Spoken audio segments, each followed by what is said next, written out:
आर्थिकदृष्ट्या मागास दिसलेल्या घटकापर्यंत विशेष करून बेरोजगार तरुणांपर्यंत पोहोचून त्यांना सक्षम बनवणे आणि योजना राबवून रोजगाराच्या संधी उपलब्ध करून देणे, आर्थिकदृष्ट्या मागास घटकांचा सामाजिक विकास घडवून आणणे यासाठी आर्थिक विकास महामंडळाची स्थापना केली जाते। महाराष्ट्रात आधीपासूनच कार्यरत असलेले आर्थिक महामंडळ कोणती आहेत ते आपण पाहू। माध्यमांच्या माहितीनुसार महाराष्ट्र राज्य आदिवासी विकास महामंडळ, वसंतराव नाईक विमुक्त जाती भटक्या जमाती विकास महामंडळ, साहित्यरत्न लोकशाहीर अण्णाभाऊ साठे विकास महामंडळ, महाराष्ट्र राज्य इतर मागासवर्गीय वित्त व विकास महामंडळ, पुण्यश्लोक अहिल्यादेवी शेळी मेंढी विकास महामंडळ, संत रोहिदास चर्मोद्योग विकास महामंडळ, शबरी आदिवासी वित्त विकास महामंडळ, अण्णासाहेब पाटील आर्थिक विकास महामंडळ, शामराव पेजे कोकण इतर मागासवर्ग आर्थिक विकास महामंडळ, मौलाना आझाद अल्पसंख्याक आर्थिक विकास महामंडळ अशी ही मंडळं आधीपासूनच कार्यरत आहेत।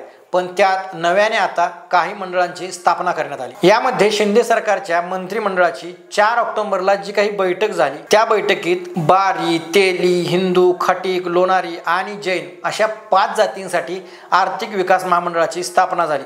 आणि त्याआधी सुद्धा झालेल्या मंत्रिमंडळाच्या बैठकीत सोनार समाजासाठी संत नरहरी महाराज आर्थिक विकास महामंडळ आणि आर्य वैश्य समाजासाठी वासवी कन्याका आर्थिक विकास महामंडळ स्थापन करण्याची घोषणा सरकारने केली होती। शिंदे सरकारच्या कार्यकाळात गेल्या 1.5 वर्षात 17 विविध जाती जमातीसाठी महामंडळ स्थापन केली आहेत। इतकंच नाही तर ब्राह्मण समाजासाठी देखील परशुराम आर्थिक विकास महामंडळ आणि राजपूत समाजासाठी वीर शिरोमणी महाराणा प्रताप आर्थिक विकास महामंडळ स्थापन करण्याचा सुद्धा निर्णय झाला। तर मंडळी, आपण कोणत्या समाजाचे आहोत, त्या समाजाची काही महामंडळ असतात, ती महामंडळ आहेत का, त्याचं कार्य काय आहे आणि सामान्य जनतेपर्यंत ते पोहोचत नाही आणि त्याचा फायदा सामान्य जनतेसाठी किती आहे याबद्दल विशेष अशी माहिती सुद्धा नसते खरं तर सामान्य लोकांना।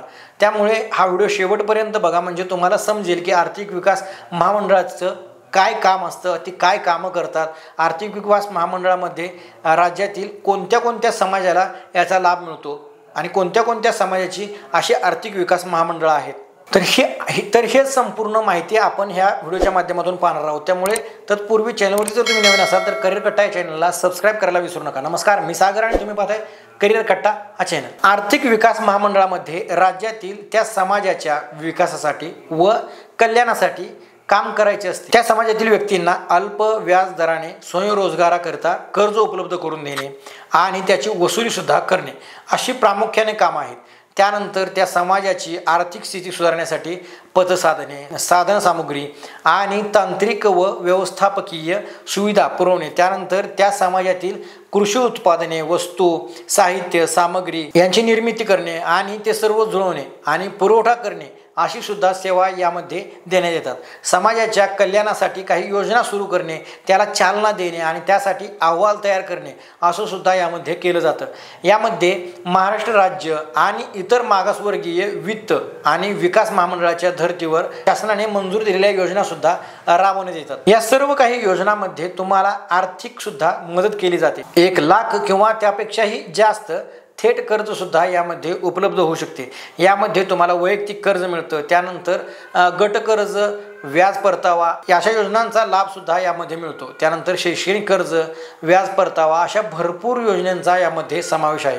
तर मंडळी, महाराष्ट्र राज्य इतर मागासवर्गीय वित्त आणि विकास महामंडळ अंतर्गत अशी बऱ्याच मंडळांची स्थापना केलेली आहे। आपण पुढच्या व्हिडिओत एका समाजाचा विकास महामंडळाचा GR जो आहे तो दाखवणार आहोत।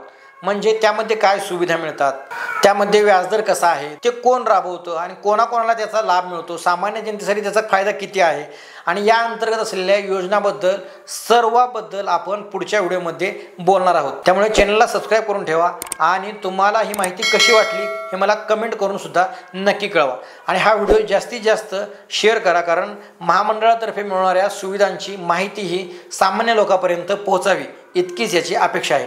बाकी तुमच्या प्रतिक्रिया ज्या काय आहेत ते मला कमेंट करून सांगा. आणि पुढच्या व्हिडिओमध्ये आपण एका जातीचा जे काही समाजाला एका महामंडळ मिळालं आहे त्याचा GR वाचून दाखवणार आहोत. म्हणजे तुम्हाला संपूर्ण त्यामध्ये सविस्तर माहिती, त्यासाठी असलेलं नियोजन, त्यासाठी असलेलं पैसे किती मिळतात त्यासाठी, किंवा त्यासाठी शासन किती पैसे देतं, त्याला व्याजदर किती आहे, अशी संपूर्ण माहिती आपण त्या व्हिडिओमध्ये पाहणार आहोत. तर पुढच्या व्हिडिओमध्ये मी ती संपूर्ण माहिती तुम्हाला देणारच आहे. परत भेटू तो व्हिडिओ घेऊन. तोपर्यंत धन्यवाद. जय महाराष्ट्र.